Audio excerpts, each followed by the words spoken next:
ഒരു കാലത്ത് ജനങ്ങൾ സ്വന്തം വീട്ടിലെ അംഗത്തെ പോലെ സ്നേഹിച്ചിരുന്ന ഒരു ഉപകരണമാണ് റേഡിയോ. 4-5 പതിറ്റാണ്ടുകൾക്ക് മുമ്പ് ഓരോ വീടുകളിലും അതിനുള്ള സ്ഥാനം വളരെ വലുതായിരുന്നു. നല്ല പതുപതുത്ത ഫ്ലാനൽ തുണികളിൽ പൊതിഞ്ഞ് വീടിൻ്റെ പ്രധാന ഭാഗത്ത് തന്നെ ഇരുന്ന അവൻ എല്ലാവരെയും വാർത്തകളും പാട്ടുകളും നാടകങ്ങളും കേൾപ്പിച്ച് സന്തോഷിപ്പിച്ചു. കിരികിര ശബ്ദത്തോടെ ആരംഭിച്ച് പിന്നീട് കണ്ഠശുദ്ധി വരുത്തി എല്ലാവരെയും റേഡിയോകൾ വിസ്മയിപ്പിച്ചു. വെളുപ്പാൻ കാലത്ത് ഒഴുകി വരുന്ന വന്ദേമാതരം എല്ലാവർക്കും ഒരു പുതിയ ദിവസം ആത്മവിശ്വാസത്തോടെ നേരിടാൻ സഹായിക്കുമായിരുന്നു. കാലം ഒരുപാട് കടന്നുപോയി. പുതിയ തലമുറകൾക്ക് FM റേഡിയോകളിലൂടെ ഒഴുകി വരുന്ന കിളിക്കൊഞ്ചലുകൾ മാത്രം പരിചയമാകുമ്പോൾ പഴയ റേഡിയോ പെട്ടികൾ അവർക്ക് അന്യമാണ്. എല്ലാം എവിടെയോ പോയി മറഞ്ഞു. ചില വീടുകളിലെ തട്ടിൻപുറങ്ങളിൽ ഒരുപക്ഷെ ഇപ്പോഴും കണ്ടേക്കാം ജീവൻ നഷ്ടപ്പെട്ട് പൊടി പിടിച്ചു കിടക്കുന്ന റേഡിയോ പെട്ടികൾ. 1970 കാലഘട്ടത്തിൽ 300-നും 400-നും ഇടയിലൊക്കെ വിലയുണ്ടായിരുന്നു റേഡിയോകൾക്ക്. സാധാരണക്കാർ മിക്കവരും തവണകളടച്ച് റേഡിയോകൾ കരസ്ഥമാക്കി. റേഡിയോ ഇല്ലാത്ത അയൽപ്പക്കത്തുള്ളവർ അതിനു ചുറ്റിപ്പറ്റി നിൽക്കും. കുട്ടികൾ റേഡിയോ ഉള്ള വീടുകളിൽ ജനിച്ചാൽ മതിയായിരുന്നു എന്ന് കരുതും. 1970-കളിൽ വർഷം 3 രൂപയായിരുന്നു നികുതി. 1980-കളിൽ അത് പൊടുന്നനെ 15 രൂപയായി വർദ്ധിപ്പിച്ചു. ഇന്നത്തെ തലമുറയോട് ഇതൊക്കെ പറഞ്ഞാൽ അവർ ചിരിക്കും. തലയിൽ വച്ചാൽ പേനരിക്കും, തറയിൽ വച്ചാൽ ഉറുമ്പരിക്കും എന്ന നിലയിൽ റേഡിയോയെ എല്ലാവരും പൊന്നുപോലെ സൂക്ഷിച്ചിരുന്നു. അക്കാലത്ത് റേഡിയോകളുടെ കൂട്ടത്തിൽ ആദ്യൻ വാൽവ് റേഡിയോകൾ തന്നെ. അന്നൊക്കെ ചായക്കടകളിലും ബാർബർ ഷോപ്പുകളിലും വാൽവ് റേഡിയോകൾ മുഖ്യസ്ഥാനം അപഹരിച്ചിരുന്നു. റേഡിയോ ഓൺ ചെയ്താൽ മഞ്ഞ ലൈറ്റ് കത്തും. വാൽവ് ചൂടായി പച്ച ലൈറ്റ് തെളിഞ്ഞാൽ റേഡിയോ പാടിത്തുടങ്ങും. വാൽവ് റേഡിയോകളിൽ നിന്നും പ്രക്ഷേപണം കേൾക്കാൻ നല്ല സുഖമാണ്, നല്ല ശബ്ദഗാംഭീര്യം. ഒരു കുളത്തിന് മുകളിൽ സ്പീക്കർ കെട്ടിവെച്ചതുപോലെയുള്ള മുഴക്കമാണതിന്. ചെറുപ്പകാലത്ത് കുട്ടികൾക്ക് റേഡിയോ ഒരു കൗതുക വസ്തുവായിരുന്നു. അല്പം കുരുത്തക്കേടും പിരിവിരിപ്പുമുള്ള കുട്ടികൾ ആരും കാണാതെ അത് ഒന്ന് തുറന്ന് അകത്താരാണിരുന്ന് പാടുന്നതെന്ന് കാണാൻ ആഗ്രഹിച്ചു. അതിരാവിലെ കുറേ നേരം റേഡിയോയിൽ പ്രോഗ്രാം ആരംഭിക്കുന്നതിന് മുന്നോടിയുള്ള ട്യൂൺ കേൾക്കാം. ഇത്ര രാവിലെ ആരാണ് ഈ ഉപകരണ സംഗീതം വായിക്കുന്നത് എന്ന് ഞാനും സംശയിച്ചിട്ടുണ്ട്. പിന്നീട് മുതിർന്നപ്പോഴാണ് ഇന്ത്യയിൽ അഭയാർത്ഥിയായിരുന്ന യഹൂദ സംഗീതജ്ഞൻ വാൾട്ടർ കോഫ്മാൻ ആകാശവാണിക്ക് വേണ്ടി 1936-ൽ ശിവരഞ്ജിനി രാഗത്തിൽ ചിട്ടപ്പെടുത്തിയ അവതരണ ഗാനം ആണ് അത് എന്ന് മനസ്സിലായത്. അതുപോലെ തന്നെ ആകാശവാണി എന്ന പേരിട്ടത് രവീന്ദ്രനാഥ് ടാഗോർ ആണെന്ന് എത്ര പേർക്കറിയാം. ആകാശവാണി എന്ന സംസ്കൃത വാക്കിൻ്റെ അർത്ഥം പ്രാവർത്തികമാക്കിക്കൊണ്ട് മൈസൂരിലെ MV ഗോപാലസ്വാമി സ്വന്തം വീട്ടിൽ നിന്നും ആരംഭിച്ച റേഡിയോ പിന്നീട് ഓൾ ഇന്ത്യ റേഡിയോ ഏറ്റെടുക്കുകയായിരുന്നു. അക്കാലത്ത് വാർത്തകൾക്ക് വേണ്ടിയാണ് ജനം പ്രധാനമായും റേഡിയോയെ ആശ്രയിച്ചിരുന്നത്. ഓരോ വാർത്താ വായനക്കാർക്കും ഓരോ രീതിയുണ്ട്. കൂട്ടത്തിൽ രാമചന്ദ്രനാണ് ഏറ്റവും മിടുക്കൻ. പ്രതാപൻ, ഗോപൻ, വെൺമണി വിഷ്ണു, സുഷമ, പരിപരുത്ത സ്ഥലത്തിൽ ഡൽഹിയിൽ നിന്നും വാർത്ത വായിക്കുന്ന ശങ്കരനാരായണൻ, ഇവരെയൊന്നും പഴയ തലമുറകൾക്ക് ഒരിക്കലും മറക്കാൻ കഴിയില്ല. കുട്ടികൾ അതിരാവിലെ പുതപ്പനടിയിൽ ചെവി കൂർപ്പിച്ച് കിടക്കും. കാറ്റോ മഴയോ മൂലം ജില്ലാ കലക്ടർ സ്കൂളുകൾക്ക് അവധിയോ മറ്റോ പ്രഖ്യാപിച്ചാലോ? സോഷ്യൽ മീഡിയ ഇല്ലാതെ, വാട്സപ്പ് ഇല്ലാതെ, സെൽഫി ഇടാതെ മനസ്സിലേറിയ വ്യക്തിത്വങ്ങളായിരുന്നു സതീഷ് ചന്ദ്രനും സുഷമയും വെൺമണി വിഷ്ണുവും പ്രതാപനുമൊക്കെ. പിന്നെ നേരിയ നൊമ്പരമായി മാറിയ ആ പഴയ ശബ്ദത്തിൻ്റെ ഉടമ മാവേലിക്കര രാമചന്ദ്രൻ. ഇഷ്ടമില്ലാതെ കേൾക്കുന്ന വാർത്ത ഡൽഹിയിൽ നിന്ന് വരുന്ന സംസ്കൃത വാർത്തയാണ്. മിക്ക വീടുകളിലും അപ്പോൾ കഷായം കുടിച്ചതുപോലെ റേഡിയോ ഓഫ് ചെയ്യും. ഇയാം ആകാശവാണി സംപ്രതി വാർത്താഹാം സുയന്താം. പ്രഭാഷക ബലദേവാനന്ദ സാഗര.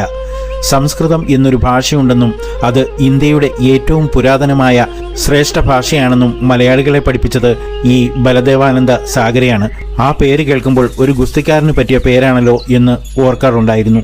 ചലച്ചിത്രഗാന പ്രക്ഷേപണത്തിനിടയിൽ അടുത്ത ഗാനം ജീവിക്കാൻ മറന്നുപോയ സ്ത്രീ എന്ന സിനിമയിലേത് എന്ന് ചലച്ചിത്രഗാനത്തിനിടയിൽ അനൗൺസ്മെന്റ് കേട്ടാലുടൻ എളിയിൽ കൈകുത്തി അടുക്കളയിലെ പുകച്ചുരുളുകൾക്കിടയിൽ നിന്ന് ഭാര്യമാർ ചാരികസേരയിൽ കിടക്കുന്ന ഭർത്താക്കന്മാരെ രൂക്ഷമായി നോക്കി പറയും, അത് ഞാനാണ്, റേഡിയോയ്ക്ക് വരെ അതറിയാം. പലപ്പോഴും വൻ ദുരന്തങ്ങളും പ്രമുഖ വ്യക്തികളുടെ മരണങ്ങളും നാം അറിഞ്ഞിരുന്നത് റേഡിയോയിലൂടെയായിരുന്നു.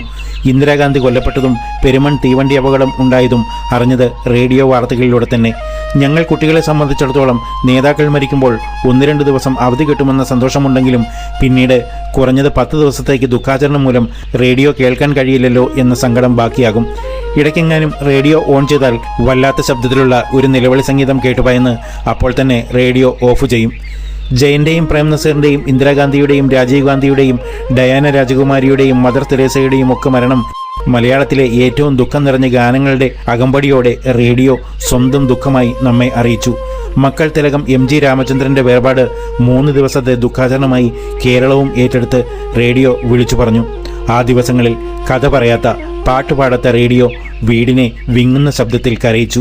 അങ്ങനെ എത്രയോ പ്രശസ്തരുടെ വിടവാങ്ങലുകൾക്കൊപ്പം റേഡിയോ വീടുകളെയും മറ്റൊരു മരണ വീടുകളാക്കിയിരിക്കുന്നു. കാലാവസ്ഥാ പ്രവചനമാണ് ഏറ്റവും രസകരം. ആകാശം ഭാഗികമായി മേഘാവൃതമാണ്, ഇന്ന് മഴ പെയ്യാനും പെയ്യാതിരിക്കാനും സാധ്യതയുണ്ട് എന്നായിരിക്കും മിക്കപ്പോഴും പറയുക. നല്ല വെയിൽ തെളിഞ്ഞു നിൽക്കുമ്പോൾ ഇത് കേട്ട് എല്ലാവരും വാവുളിക്കും.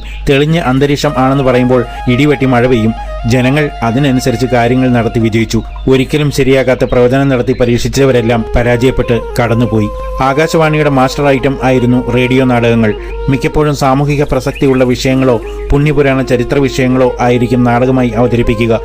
ഇന്നത്തെ TV സീരിയലുകളുമായി തുലനം ചെയ്യുമ്പോൾ എത്ര ഉയരത്തിലായിരുന്നു ആ നാടകങ്ങളുടെ നിലവാരം എന്നും മനസ്സിലാക്കുന്നു.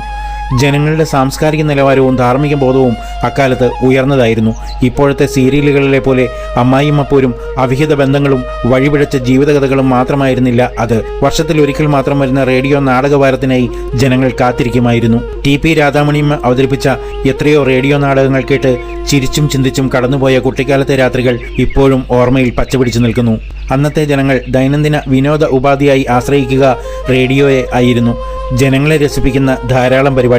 നിങ്ങൾ ആവശ്യപ്പെട്ട ചലച്ചിത്രഗാനങ്ങൾ, രഞ്ജിനി, ശബ്ദരേഖ, യുവറാണി, വയലും വീടും, മഹിളാലയം, ഡോക്ടറോട് ചോദിക്കാം, ബാലലോകം, കൗതുക വാർത്തകൾ, ലളിത സംഗീതം, ഹിന്ദി പാഠം, സുഭാഷിതം, ഇങ്ങനെ പോകുന്നു ആ പരിപാടികൾ.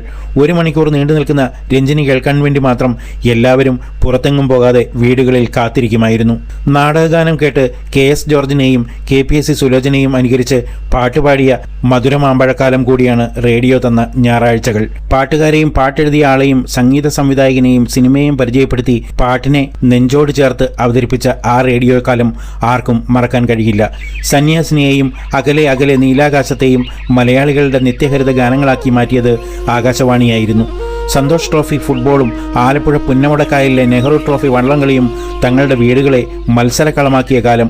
ഒപ്പം ആ നൊസ്റ്റാൾജിക് കമൻട്രിയുമായി നാഗവള്ളി RS കുറുപ്പും. പുന്നമടക്കായലിലെ പൊന്നോളങ്ങളെ കീറിമുറിച്ച് കാരിച്ചാൽ ചുണ്ടനോ ജവഹർ തായങ്കരിയോ അതേ കാരിച്ചാൽ തന്നെ എന്ന് പറഞ്ഞ് പിന്നെ ഫോട്ടോ ഫിനിഷിങ്ങിലേക്ക് കടത്തിവിടുന്ന ആ മാസ്മരിക ശബ്ദം. ഇന്ന് നമ്മൾ കേൾക്കുന്ന നിലവാരം കുറഞ്ഞ കോമഡിയൊന്നുമല്ലായിരുന്നു അക്കാലത്ത്. അതിന് മികച്ച ഉദാഹരണമായിരുന്നു എഴുത്തുപെട്ടി. ചിലർ പേരുമാറ്റിപ്പോലും കത്തെഴുതുമായിരുന്നു.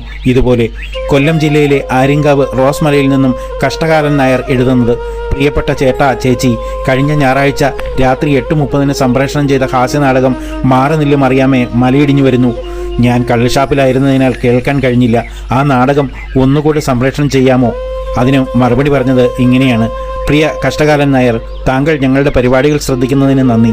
ആ നാടകത്തിൽ മറിയാമ്മ മലയുടെ അടിയിൽപ്പെട്ടതിനാൽ പുനഃസംപ്രേഷണം ചെയ്യാൻ സാങ്കേതികമായി സാധിക്കുന്നില്ല. ഈ കാര്യത്തിൽ താങ്കൾക്ക് ഒരു നിർദ്ദേശം ഞങ്ങൾ മുന്നോട്ട് വയ്ക്കുന്നു. വെറുതെ കള്ളുകുടിച്ച് സമയം കളയാതെ വീട്ടിലിരുന്ന് റേഡിയോ കേട്ടുകൂടെ? വാർത്തകൾക്ക് മുമ്പ് വരുന്ന കമ്പോളം നിലവാര ബുള്ളറ്റിൻ മറ്റൊരു നൊസ്റ്റാൾജിയാണ്. ചുക്ക് കിൻഡലിന് 900 രൂപ, ജാതിക്ക് തൊണ്ടോടെ 500 രൂപ, തൊണ്ടില്ലാതെ 700 രൂപ എന്നിങ്ങനെ പോകും. കിൻഡൽ എന്ന തൂക്കക്കണക്ക് ഉണ്ടെന്ന് ഞങ്ങൾ കുട്ടികളെ ആദ്യം പഠിപ്പിച്ചതും ഈ കമ്പോളം നിലവാര ബുള്ളറ്റിൻ തന്നെ. ബാലലോകത്തിൽ അമ്മാവന്റെ ചെറു പ്രഭാഷണവും കുട്ടികളുടെ ലഘുനാടകവും കൂട്ടുകാർ അയച്ച കത്തുകൾക്കുമുള്ള മറുപടിയും കാണും. ഏറ്റവും അവസാനം ഇങ്ങനെയായിരിക്കും: കോട്ടയം പാമ്പാടി പഞ്ചായത്തിലെ ജവഹർ റേഡിയോ ക്ലബിലെ കൊച്ചു കൂട്ടുകാർ പാടുന്ന ദേശഭക്തിഗാനം ഇപ്പോൾ കേൾക്കാം. പിന്നീട് എപ്പോഴോ ആകാശവാണിയിൽ പരസ്യങ്ങളുടെ വരവായി. പരസ്യങ്ങൾ പത്രങ്ങളിൽ മാത്രം കണ്ടുപരിചയിച്ച മലയാളിക്ക് ആകാശവാണിയിലേത് ഒരു പുത്തൻ അനുഭവമായിരുന്നു. പരസ്യങ്ങളിൽ തന്നെ ആദ്യം ഓർമ്മ വരുന്നത് സെന്റ് ജോർജ് കുടയുടെ പരസ്യമാണ്. മഴ മഴ കുട കുട, മഴ വന്നാൽ സെന്റ് ജോർജ് കുട. ആരോഗ്യ ജീവിതത്തെ കാത്തിലും ലൈഫ് ബോയ് എവിടെയുണ്ടോ അവിടെയാണ് ആരോഗ്യം. ഇത് കേൾക്കുമ്പോൾ തന്നെ ഒരു ചുമന്ന കട്ടസോപ്പും അതിൻ്റെ മണവും മൂക്കിൽ അടിച്ചു കയറുന്നത് പോലെ തോന്നും. ആഹാ, വന്നല്ലോ വനമാല.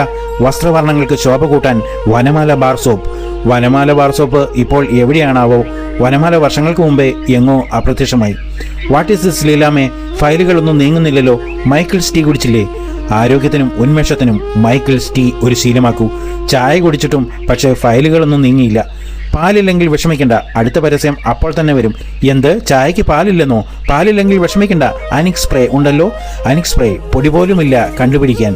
ജീവിതത്തിൽ ഇതുപോലെ സുഖകരമായ ഒത്തിരി ഓർമ്മകൾ നമുക്ക് ഓരോരുത്തർക്കും കാണും. ഇനി ഒരിക്കലും തിരികെ വരാത്ത ഓർമ്മകൾ. ഇന്ന് വിരൽത്തുമ്പിൽ എത്തി നിൽക്കുന്ന ഇന്റർനെറ്റ് റേഡിയോകളും നൂറുകണക്കിന് FM സ്റ്റേഷനുകളും മംഗ്ലീഷ് മൊഴിയുന്ന അവതാരകരും ഉള്ള ഈ കാലത്ത് ആ പഴഞ്ചൻ ആകാശവാണി കാലഘട്ടത്തെക്കുറിച്ചും അതിൻ്റെ ഗ്രഹാതുരത്വത്തിനെക്കുറിച്ചുമൊക്കെ ആര് ഓർക്കാൻ? റേഡിയോ എന്നും സമയബോധം പഠിപ്പിച്ച ലോക ഘടികാരം തന്നെയായിരുന്നു. വിശ്വസാഹിത്യവും സംസ്കാരവും പറഞ്ഞു തന്ന റേഡിയോയുടെ നാവ് നമ്മുടെ തലച്ചോറിലേക്ക് പകർന്നു തന്നത് വേറിട്ട അറിവുകളാണ്. പഴയ തലമുറ ഇന്ന് ആ സുവർണകാലം നെടുവീർപ്പോടെ ഓർത്തെടുക്കുന്നു. അവരും കടന്നു പോകുന്നതോടെ റേഡിയോകളുടെ ഓർമ്മകളും അവസാനിക്കും. തട്ടിൻപുറങ്ങളിലും ആക്രിക്കടകളിലും ഒരെണ്ണമെങ്കിലും കണ്ണിൽപ്പെട്ടാൽ തുടച്ചു മിനുക്കി ഫ്ലാനൽ തുണികളിൽ പൊതിഞ്ഞ് സൂക്ഷിച്ചു വെക്കണം. ജനങ്ങളെ കരയിപ്പിച്ച, ചിരിപ്പിച്ച, ചിന്തിപ്പിച്ച ഈ കൊച്ചു റേഡിയോ പെട്ടികൾ വരും തലമുറകൾക്ക് ഒരു അത്ഭുത വസ്തുവായി നമുക്ക് കാട്ടിക്കൊടുക്കാം.